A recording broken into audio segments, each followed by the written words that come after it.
This is my new to me Sigma 100-400 contemporary telephoto lens. I talked about it in a recent video where I took it out to Scotland and it became my most used lens. But I have a secret feeling this might be one of the most versatile focal lengths you can buy. Stay with me.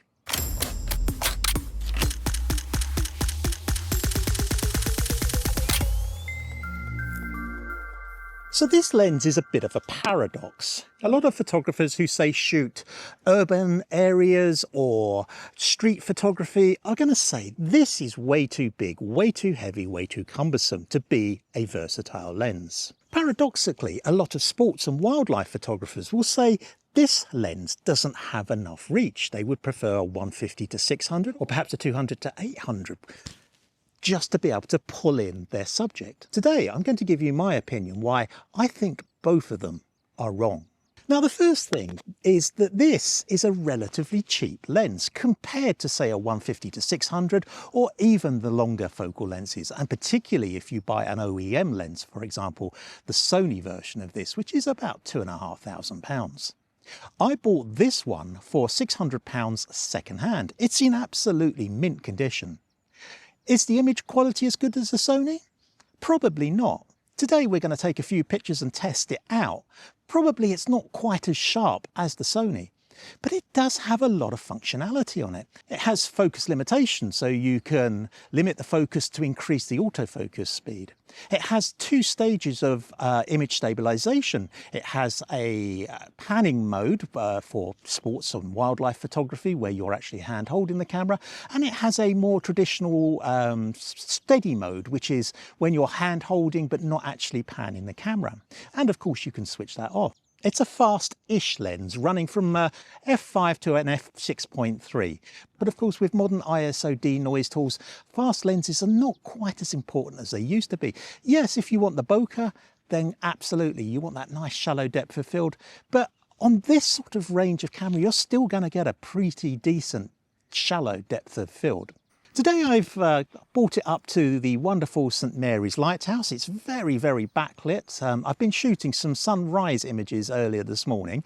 And what we'll do now is we'll just take a few images with this at various focal lengths and at various apertures just to see quite how good quality this lens is, whether we've got edge softness at wider apertures or whether we've got chromatic aberration or distortion. We shouldn't get much distortion in a telephoto lens. I've also taken loads of images in the Highlands of Scotland last week, so we'll take a few images down here, then we'll take these images back to the studio and we'll have a look in DxO Photo Lab at how good this lens really is and how versatile it is as well. Now, to you and me, this might look quite a heavy lens, and it's a hefty old beast, but it's not difficult to hand hold. It fits really well. I had to buy this tripod mount as an extra because it doesn't come with one, and Sigma's own brand one was something like £125–130. I think this one cost me about 40, and it's pretty solid, and it's also Arca Swiss, so it can go straight onto the tripod. But the point is that this is actually a really versatile lens.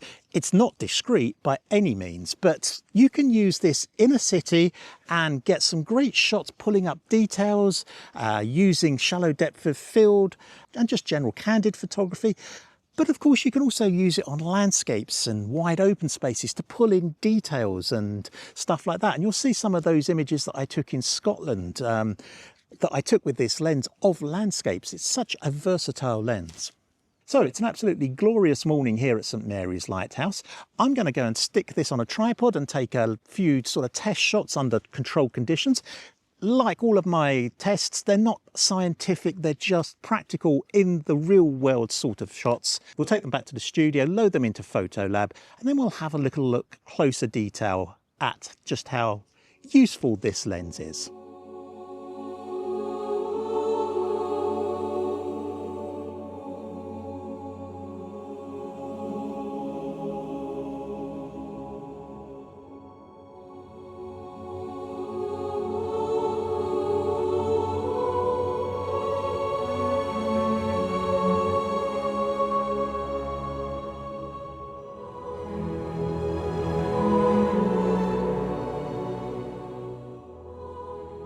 So before we have a look at some of the images that I've shot with the 100 to 400mm range, not only on this particular Sigma lens, but on some other lenses as well, I just want to talk about video.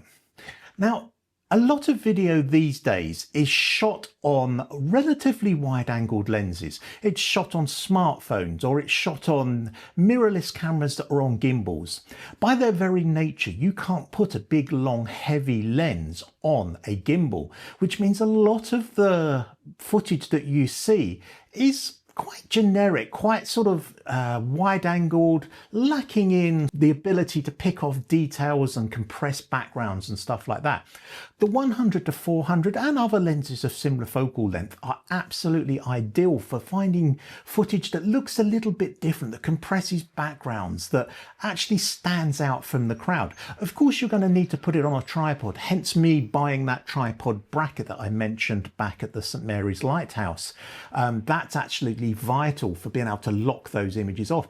And unless you've got a really, really good video head, you're going to get a lot of judders if you try and move it. So you're probably better off either locking the camera off with a long lens and shooting video and allowing motion to come into your frame, or investing in a really, really good quality video tripod and video head. But that's quite a lot of money, significantly more than the lens actually costs.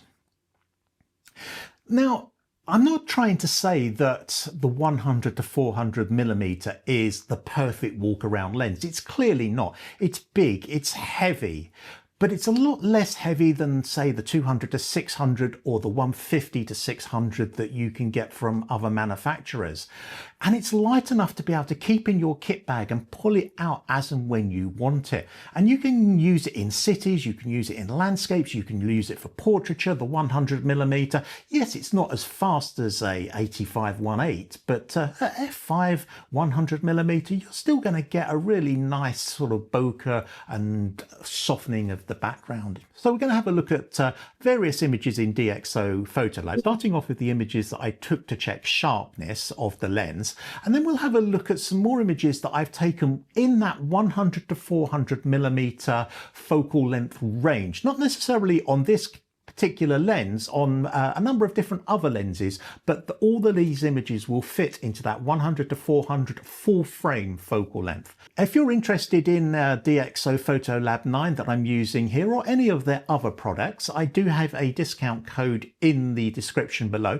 If you use that discount code on their website, you will get 15% off. I did a recent video about the release of Nik Plugins 9 that's gone really, really well. A lot of people seem to really like the new version of the plugins. So let's get into DxO Photo Lab 9 and have a look at these images.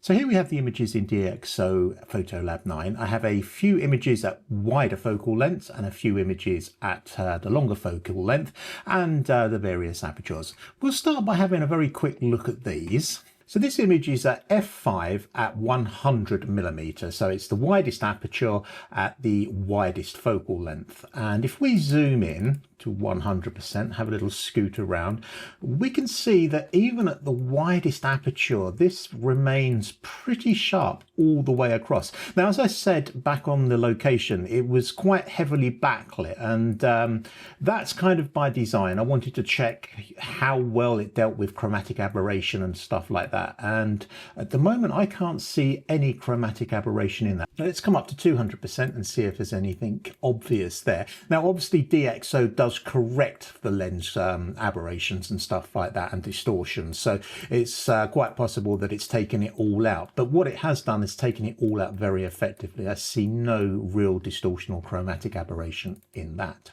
So let's have a look at this is going to be f8, I believe. And if we zoom in again, we can see, yep, again, really, really sharp. No obvious signs of chromatic aberration, and it looks really, really good across the board. I'm not going to do any editing to these images. We know the power of DxO Photo Lab, and it would be very easy to bring up the shadows and stuff in these images. But today's video is not about that. We'll come up to 200% again and just have a look at the details here. The sharpness is really, really good. You can see lots of detail in it. And very, very impressive. And finally, this one was shot at f/22. Now, obviously that's in the realms of diffraction, so it'd be interesting to see if we zoom in.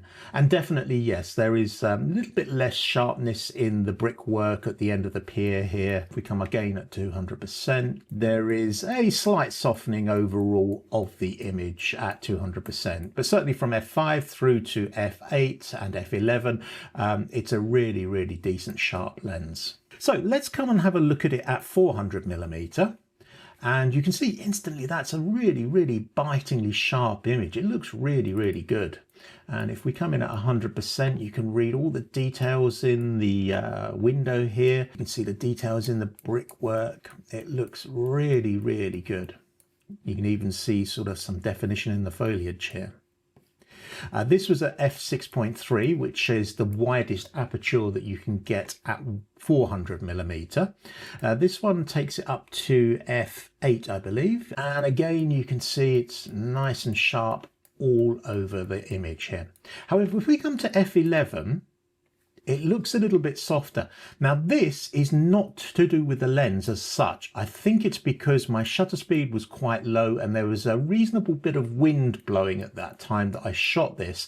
And I think what we're seeing here is camera shake. This is at 1/80th of a second, and it's quite possible that it's a combination of the camera moving and my shutter technique. I wasn't using a timer or a remote control. I was literally pressing shutter. And I suspect that's what it is. This is definitely not image, a lack of image sharpness in the lens. It's definitely some sort of movement in the camera. And again, you see that at f16 and f22, where you would expect to see some diffraction as well. Overall, if you take it from f8 here and extrapolate the results through to f11, you're going to get really, really nice, sharp images. So I want to have a look at some more images here. Not all of these images were taken on the 100 to 400, but all of them were taken within the 100 to 400mm range. And I just want to demonstrate the sort of versatility of the 100 to 400 range lenses. And first of all, looking in the city, you can pull out little details like this, isolate subjects such as the bus here, and compress that foreground background distance so that you've got St. Paul's Cathedral in the background there. It's a really, really versatile focal length. And again, here in Paris, this particular shot, just isolating this guy on the bridge here. Got the Eiffel Tower pulled in behind. This one is shot at 200mm on a APS-C camera. So we're looking at a roughly 300mm focal length on a full frame camera. So absolutely within the realms of the 100 to 400. Another thing you can achieve with the 100 to 400 focal length is negative space. And this is a classic demonstration of negative space. This was shot at 100mm on the Fuji 100 to 400, so it's roughly the equivalent of 150mm on the full frame. And as you can see, it really makes a great ideal focal range for producing lots of negative space, bringing your eye down to this lighthouse here, and the seagull just clipping into the image there just absolutely makes it a lovely looking image. And in the same location, negative space, again, we've got this chap running into the pathway here and nothing surrounding him. The colour punching off of his jacket there, making him stand out against the relative greyness of the rest of the image. On location, I said it was not necessarily the perfect lens for wildlife. However, you know, this is a fairly domestic swan. You can get quite close to them. However, with a 61 megapixel or even a 50 megapixel camera, a 400mm can really be punched in. My Sony Alpha 7 R5 has an APS-C mode which allows me to crop it into 25 megapixels, and that gives me a 1.5 crop. Or of course I can just shoot it in the normal full frame mode and crop in post-production. This one was shot at 400 on a APS-C camera, but again, using that crop mode on the Sony, I would have been able to get a similar looking image. Now, these are some of the images that I've taken with the Sigma. These were taken in Scotland. As you can see, I just lovely light on these trees here, was able to zoom in and isolate the image like that. And this landscape, you've got the different colours, the greens, the blues and the browns of the estuary here, just work really, really nice at that focal length. This was shot at 200, basically 300mm. And this shot of this lovely little house, and who wouldn't want to live in this little place here, isolated against the backdrop of Ben Nevis in the Highlands of Scotland, with the mist and the clouds hanging over the mountains there. And just on location, when I shot this particular video, I shot a couple of images. Now, this one sort of demonstrates the fact that you can use a 100-400 in a vertical format and zoom in to try and get this sun a little bit bigger.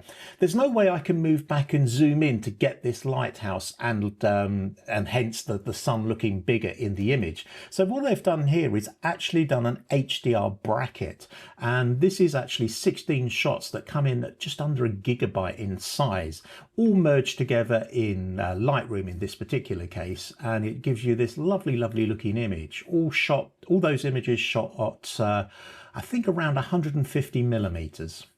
And this is a straight non-HDR merged taken on the 100-400mm at 107mm. So again, sort of demonstrating the versatility of this lens, being able to get some foreground out of focus and the background in focus. So as you can see, the 100-400 range is a really versatile range. Yes, it's probably a little bit too long for urban photography, but you can certainly take it into cities and pick out real nice details in the more open parts of the city. Equally, you can use it as a wildlife lens. If you've got more domesticated wildlife, you can get in relatively close. If you're having to be a little bit further away, you can crop, particularly on today's modern sensors. 40, 50, 60 megapixels gives you more than enough to crop in 1.5 times, perhaps even 2 times, and really get the framing right on that wildlife. Negative space is another area where it really excels. When you've got a big wide open landscape and a single subject in it, you can isolate that subject and just draw the eye to it with a beautiful sky or a beautiful calm lake or something like that. I'm really enjoying the 100-400. It's a lens that I've really missed. I had the 100-400 on my Fuji system and I absolutely loved it. Obviously there it's a 150-600, but it's still that sort of similar size and similar range of magnification, and really useful lens. I've really missed it and I'm so pleased I bought this one. Like I said earlier, I didn't buy it new. It's nowhere near the most expensive lens that you can get in that focal range. The Sony is much more expensive. Is the image quality much better? Possibly, but certainly not sort of £1,800 to £2,000 better. For the type of stuff that I shoot, and in particular the video, it's a really useful lens. So let me know, do you have a 100-400 or do you have a similar sort of focal length on your system? Let me know how you enjoy that particular lens, what type of images you use it to shoot with. And don't forget, I've left a code in the description below for you to get 15% off DxO products. If you've enjoyed this video, a like would be fantastic, a subscription would be even better, and I really look forward to seeing you in the next one.